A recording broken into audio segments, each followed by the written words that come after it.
नमस्कार श्रोते हो.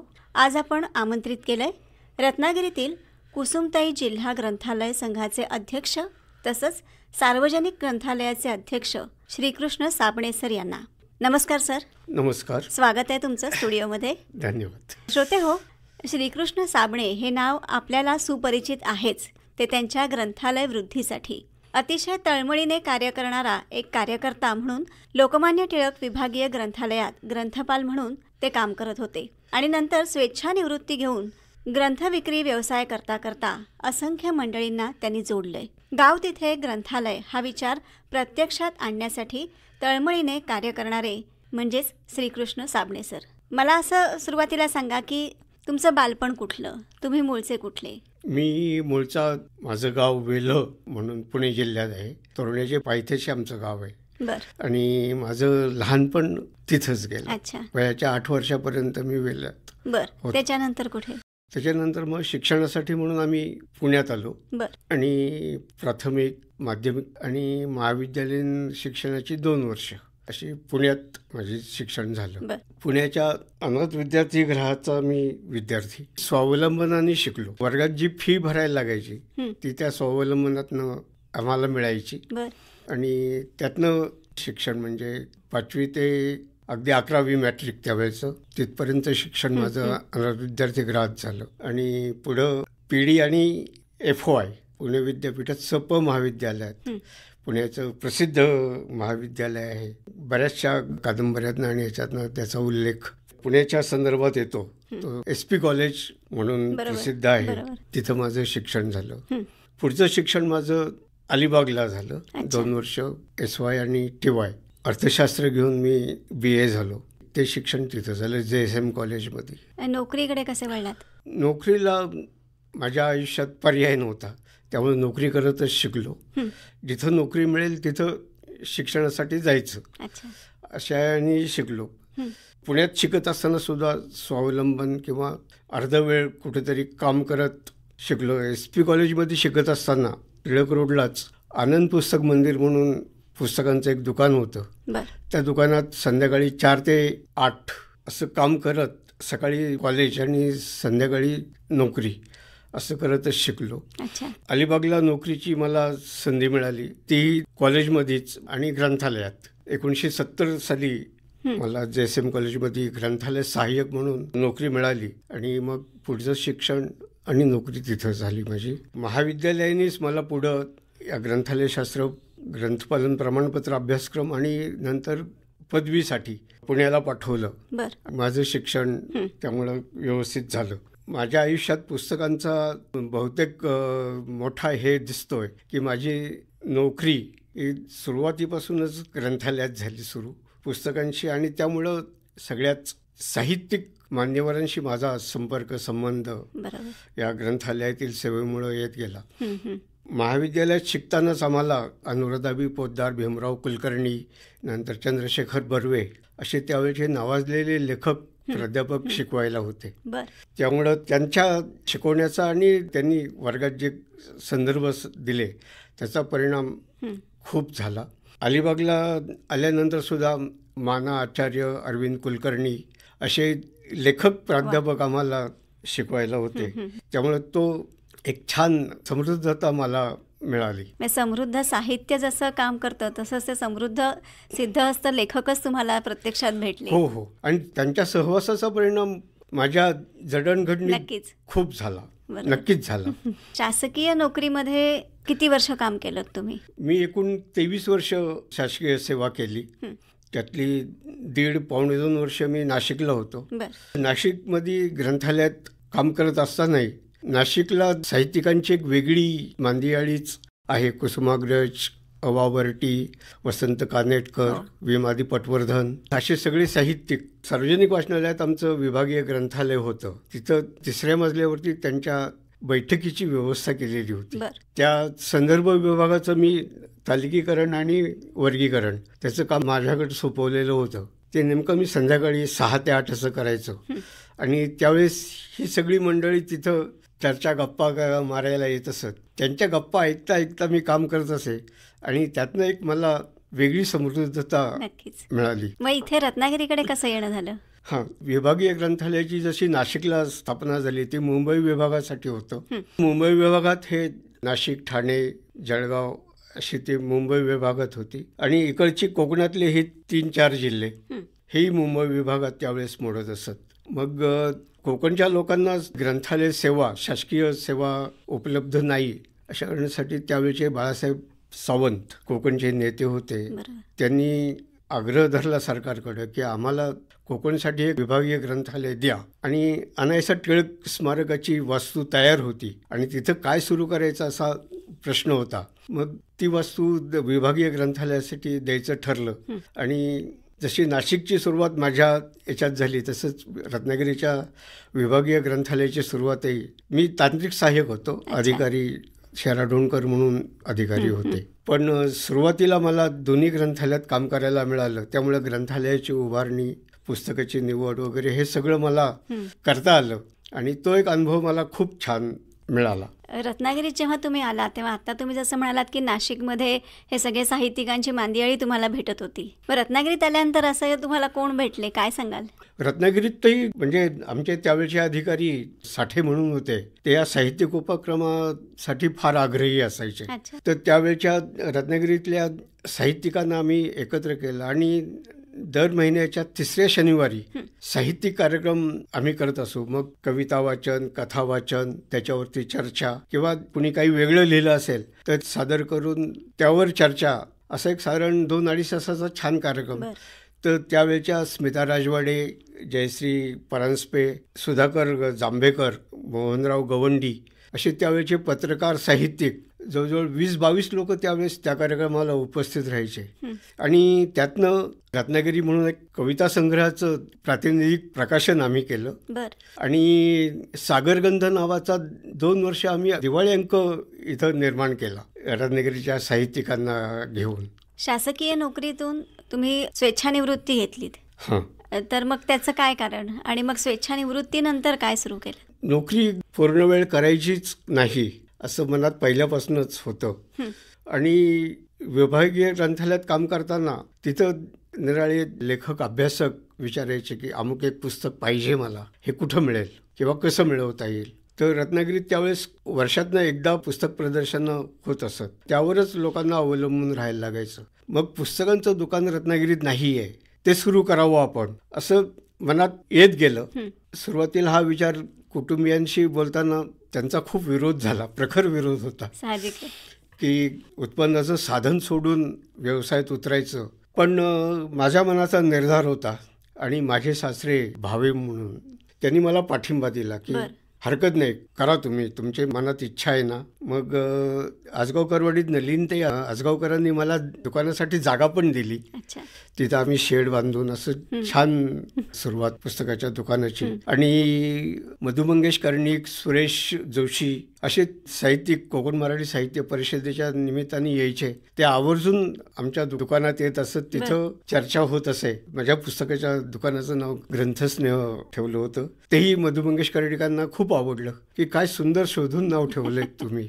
तुमचा जो ग्रंथालय वाढीसाठी जी चळवळ आहे तर त्याचा प्रवास नेमका कसा आहे? त्याच्यासाठी नेमका कसा अभ्यास केला, त्याचं नियोजन कसं केलं? एक छान पार्श्वभूमी आम्हाला मिळाली होती. गोविंदराव निकम शिक्षण सभापती असताना रत्नागिरी जिल्ह्यात त्यांनी प्रत्येक प्राथमिक शाळेत गावातल्या ग्रंथालय सुरू करायचं ठरवलं. त्यावेळेस एकत्रित रत्नागिरी जिल्हा होता. रत्नागिरी आणि सिंधुदुर्ग त्यावेळेस एकत्रित होते. त्यांनी कोल्हापूरच्या धर्मादाय आयुक्तांना आणि मुंबईतनं ग्रंथालय संचालकांना इथं बोलवलं, त्यांच्याशी चर्चा केली. त्यांचा एक प्रतिनिधी त्यांनी इथं आणला आणि 220 ग्रंथालयांची स्थापना त्यांनी केली प्राथमिक शाळेत. त्यांचा उद्देश खूप छान होता की शाळेतले विद्यार्थी आणि शिक्षक तर त्या ग्रंथालयाचा लाभ घेतीलच, पण गावातली लोकही जे वाचक आहेत त्यांनाही त्याचा लाभ होईल. पण दुर्दैव म्हणता येईल की ते रेकॉर्ड मनापासून सांभाळलं, ग्रंथालय नाही सांभाळलं. आणि फक्त 76 साली सुरू झालेली ही ग्रंथालय 98 सालापर्यंत 39च ग्रंथालय शिल्लक राहिली. आता सिंधुदुर्ग जिल्हा वेगळा झाल्यामुळं काही ग्रंथालय तिकडे गेली, ती साधारण 70-75 ग्रंथालय तिकडे गेली, पण बाकीची सगळी ग्रंथालय रत्नागिरीत होती. त्यातली फक्त 39 ग्रंथालय सुरू राहिली होती. मग मी स्वेच्छानिवृत्ती घेतल्यावरती मला एक चांगली संधी मिळाली. मी जिल्हा ग्रंथालय संघाचा कार्यवाह म्हणून जबाबदारी माझ्यावर आली आणि आधी ग्रंथपालन वर्गामुळे मी जिल्हा ग्रंथालय संघाशी जोडलेला होतोच. तो जिल्हा ग्रंथालय संघाने 83 साली सुरू केला होता. एक शिक्षक म्हणून मी त्याच्यात सहभागी होतो. पण त्यावेळेपासूनच की ही ग्रंथालय बंद पडतात ती परत सुरू व्हावीत यासाठी आपण प्रयत्न केले पाहिजेत. आणि फक्त ग्रंथपालन वर्गच रत्नागिरीत चालतो, तर त्याच्या पुढचं शिक्षणही या विद्यार्थ्यांना की ज्यांना शिकायची इच्छा आहे त्यांना रत्नागिरीत उपलब्ध व्हावं असाही विचार मनात होता. मी कार्यवाह झाल्यामुळं मला ते थोडासा अधिकार मिळाल्यासारखं झालं आणि मग त्या दृष्टीने आम्ही प्रयत्न सुरू केले की कोणत्या विद्यापीठाचं आपल्याला सहकार्य मिळेल, काय होईल. यशवंतराव चव्हाण महाराष्ट्र मुक्त विद्यापीठाने आम्हाला चांगलं सहकार्य केलं. 2002 साली आम्ही मुक्त विद्यापीठाचं पदवी शिक्षण इथे सुरू केलं ग्रंथालय शास्त्राचं आणि पदव्युत्तर शिक्षणासाठी पण प्रयत्न सुरू ठेवले आणि 2005 साली आम्हाला एमलिपसाठी पण मान्यता मिळाली. कारण ही ग्रंथालय सुरू करायची तर त्याला प्रशिक्षित मनुष्यबळ मिळालं पाहिजे, तरच ग्रंथालय आपण व्यवस्थित चालवू शकू. आणि हळूहळू करता 39 पासून आम्ही सुरुवात केली. ती 166 ग्रंथालय रत्नागिरी जिल्ह्यात सुरू झाली. आणि सगळ्यात महत्त्वाचं म्हणजे महाराष्ट्रातलं पहिलं सार्वजनिक ग्रंथालय हे रत्नागिरी नगर वाचनालय आहे. 1828 सालचीच त्याची स्थापना आहे. आणि अशी रत्नागिरीत 4 आणि एकूण कोकणमध्ये 17 ग्रंथालय शतकोत्तर महोत्सव साजरा केलेली ग्रंथालय आहे. तर त्याचं एक आम्हाला छान हे मिळालं की इतकी चांगली परंपरा असताना ही आपली ग्रंथालय सुरू राहिली पाहिजे. आणि सुरुवातीला मी जे गावात राहत होतो कर्ले म्हणून गावे, तर तिथंच 1981 साली आम्ही सहयोग ग्रंथालयाची स्थापना केली. आज ते ब वर्गाचं स्वतःची इमारत असलेलं छान ग्रंथालय आहे. मग विष्णू निमकरांच्या सहकार्याने खंडाळ्यामध्ये आम्ही ग्रंथालय सुरू केलं. तेही स्वतःची इमारत असलेलं अ वर्गासाठी प्रतीक्षेत असलेलं असं ग्रंथालय, 3 मजली स्वतःची छान इमारत आहे त्यांची. अशी स्वतःची इमारत ही असलेली रत्नागिरी जिल्ह्यात बरीच ग्रंथालय आहेत की ज्याला अजून शासन मान्यता नाहीये, अनुदान नाही मिळत आहे, पण तिथल्या कार्यकर्त्यांनी ती उभी केली आहे. शिरशिंगे म्हणून दापोली तालुक्याचंच एक गाव आहे, त्या गावाला तिथल्या कार्यकर्त्यांनी एक छान इमारत बांधून दिलेली आहे मुंबईतल्या कार्यकर्त्यांनी. रत्नागिरीचं ते एक वैशिष्ट्य आहे की इथले जे कार्यकर्ते मुंबईत आहेत तिथं त्यांनी त्या गावाच्या नावाने एक ग्रामविकास मंडळ मुंबईत स्थापन केलेलं असतं आणि ते मदत करतात गावातल्या कुठल्याही उत्सव असू देत किंवा काही असू दे, शैक्षणिक उपक्रम, तर त्याला ते मदत करत असतात. तर त्यातनं हे उपक्रम छान सुरू आहेत. एक असं प्रश्न येतो मनामध्ये की ही तुमची जी चळवळ आहे ही मोठ्या प्रमाणातली तुमची चळवळ आहे, अगदी गावागावात जाऊन तुम्ही हे सगळं काम केलेलं आहे, पण हे सगळं करताना रत्नागिरीमध्ये एक वाचक वर्ग आपण जे म्हणतो किंवा जे वातावरण आहे असावं लागतं, त्याबद्दल काय सांगाल? रत्नागिरीत छान वाचन परंपरा आहे आणि अभ्यासू लोक आहेत.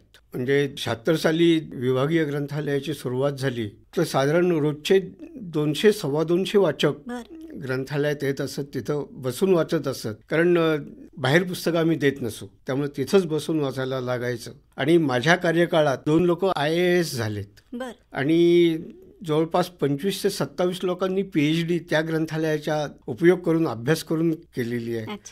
आणि लेखनासाठी तर बऱ्याच लोकांनी त्याचा उपयोग केलेला आहे. वाचन चांगलं आहे रत्नागिरीत.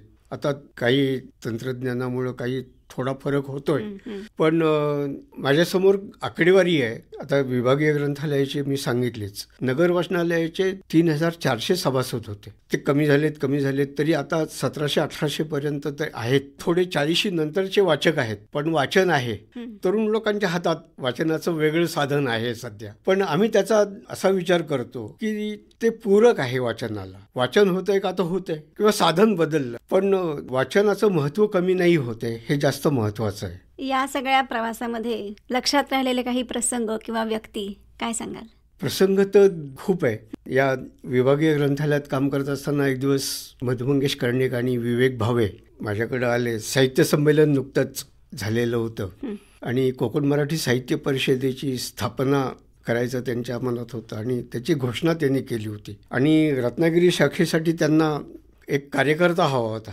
ते मला भेटायला आले. म्हणजे मधु मंगेश कर्णिकांसारखा माणूस येतो तर त्यांनी म्हणतो की तुम्ही ही जबाबदारी स्वीकारा. तर ठीक आहे म्हणलं, कारण ग्रंथालयाच्या माध्यमातून आम्ही कार्यक्रम करतच होतो. आम्ही कुसुमताई अभ्यंकरांचं लेखक वाचक संवादाचा कार्यक्रम विभागीय ग्रंथालयात केला होता आणि त्याला छान प्रतिसाद मिळाला.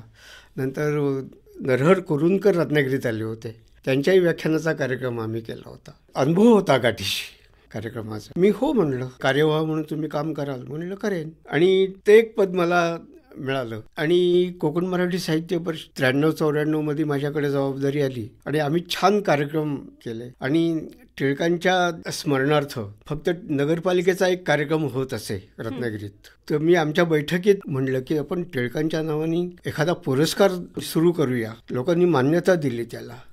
आणि पत्रकारिता आणि सामाजिक कार्यासाठी टिळक पुरस्काराची सुरुवात आम्ही केली त्यातनं. नंतर कुसुमताई अभ्यंकरांच्या स्मरणार्थ कादंबरी पुरस्कार, अशा पुरस्कारांची सुरुवात आम्ही 94 सालापासून केली. आणि या निमित्ताने मला म्हणजे मधु मंगेश कर्णिकांची भेट तर होतेच, पण नाशिकला मला नियुक्ती मिळाल्यानंतर त्याच वर्षी कुसुमाग्रजांना नटसम्राटसाठी साहित्य अकादमी पुरस्कार मिळाला. तर मी आणि आमचे अधिकारी मेढेकर म्हणून त्यांना अभिनंदन करायला गेलो होतो. गेल्यानंतर त्यांनी आमचं इतकं मनापासून स्वागत केलं आणि अर्धा तास आमच्याशी छान गप्पा मारली. मोठी माणसं पण सामान्य माणसाशी सुद्धा किती छान संवाद साधू शकतात याचं छान उदाहरण. आणि हेच त्यांचं मोठेपण असतं. नक्की. आणि ती ऊर्जा आपल्यालाही मिळते त्यातनं. त्यानंतर नारायण सुर्वे रत्नागिरीत आले होते कवी. तर त्यांनी आमच्या विभागीय ग्रंथालयाला मुद्दामून भेट दिली आणि फोटो सेशन त्यांचा, बरेच लोक साहित्यिक होते, केशवसुत स्मारकासाठी त्यांना भेट द्यायला म्हणून आले होते आणि ते विभागीय ग्रंथालयात आले. आम्ही बाजूला उभे होतो, आम्ही कर्मचारी होतो त्यामुळे बाजूला उभे होतो. तर त्यांनी मुद्दामून बोलवून घेतलं आम्हाला की या, आणि मला तर शेजारी त्यांनी उभं करून फोटो काढून घेतला की तुम्ही पाहिजेत आमच्याबरोबर. असाच एक विभागीय ग्रंथालयाला दत्ता राणे, त्यावेळेचे शिक्षण मंत्री, भेट दिली होती त्यांनी. आणि ग्रंथालयाची माहिती द्यायची जबाबदारी अधिकाऱ्यांनी माझ्यावर सोपवली. तर त्यांना पूर्ण ग्रंथालय फिरून विभागाची माहिती मी दिली आणि त्यांनी ती खूप आपुलकीने आणि यांनी ऐकून घेतली होती. तर हे प्रसंग खूप माझ्या ह्याच्यात. तसाच एक प्रसंग, मला कोकण मराठी साहित्य परिषदेचा उत्कृष्ट कार्यकर्ता पुरस्कार अलिबागच्या कोकण मराठी साहित्य संमेलनाच्या ह्याच्यात श्रीना पेंडसेंच्या हस्ते मला मिळाला. तो एक प्रसंग अगदी हृदय आणि कायम स्मरणात राहील असा आहे. असे खूप प्रसंग आहेत. जसं आपण म्हणतो की वाचनाने आपल्याला समृद्ध बनवलं जातं, तर तसंच आता तुम्ही हे सांगताय, जे मान्यवर तुम्हाला भेटले आणि तुम्ही मगाशी पण म्हणालात की मला एक ऊर्जा मिळाली, तर या सगळ्याचा तुमच्या एकंदरीत आयुष्यावरती काय परिणाम झाला? म्हणजे मला त्यांनी खूपच समृद्ध केलं. त्यांच्या सहवासाचा काही क्षण मला मिळाले आणि संतांच्या सहवासात जसं तुमच्या आयुष्याचं सोनं होतं तसं माझं आयुष्याचं सोनं झालं म्हणता येईल. कारण हे सगळे साहित्यिक आता ग्रंथालयात असल्यामुळे पुस्तकांच्या सहवासात मी असायचो, पण या साहित्यिकांचा सहवास तर मला मिळालाच आणि ते माझे आप्तस्वकीय असे मला वाटायला लागले. जीवनाकडे बघण्याचा एक दृष्टिकोन थोडा बदलला? नक्कीच. म्हणजे मला मागं वळून पाहिलं की आठवतं की माझं बालपण, पुण्यात आलो आम्ही शिक्षणासाठी आणि नातेवाईकांची आमच्याकडे बघण्याची एकंदर वृत्ती आहे. पण शिक्षणाने जे आम्हाला आमचा पाया मजबूत केला म्हणता येईल असं, आणि त्यातनं एक आत्मविश्वास मिळाला, शिक्षणातून मिळाला. आणि या सगळ्या महाविद्यालयीन आणि याच्यात जे साहित्यिक प्राध्यापक आम्हाला मिळाले त्यातनं तो आणखीन बळकट आणि समृद्ध होत गेला. भविष्यात अजून असे काही उपक्रम आहेत का तुमच्या मनात? आम्ही आता भविष्यात म्हणजे यावर्षीचं हे सांगतो की सुवर्ण महोत्सव आम्ही रत्नागिरी जिल्हा ग्रंथालय संघाचा साजरा करत आहोत. तर रत्नागिरीत असे बरेच लेखक साहित्यिक आहेत, म्हणजे राजापूरपासून अगदी मंडणगडपर्यंत. तर या सगळ्यांना तालुका ग्रंथालय म्हणून प्रत्येक तालुक्याच्या ठिकाणी तालुका ग्रंथालय आहेत. तर त्यांच्याशी त्या तालुक्यातले साहित्यिक जोडायचे आणि प्रत्येक तालुक्याच्या ठिकाणी तालुका ग्रंथालयांच्या साहाय्याने 2 दिवसांचं साहित्य संमेलन घ्यायचं. ते व्हायला पाहिजे आणि ग्रंथालयांशी हे साहित्यिक जोडले गेले पाहिजेत, हे एक. आणि चांगले विचार लोकांना मिळाले पाहिजेत, तर या व्याख्यात्यांच्या ह्याच्यातनं मिळावेत असा प्रयत्न आहे. तर 2-2, 3-3 दिवसाची व्याख्यानमाला आम्ही ठरवतो. बरं. आणि आम्ही धनंजय केरांच्या स्मरणार्थ एक चरित्र ग्रंथसंग्रहालय उभं करतो. अच्छा.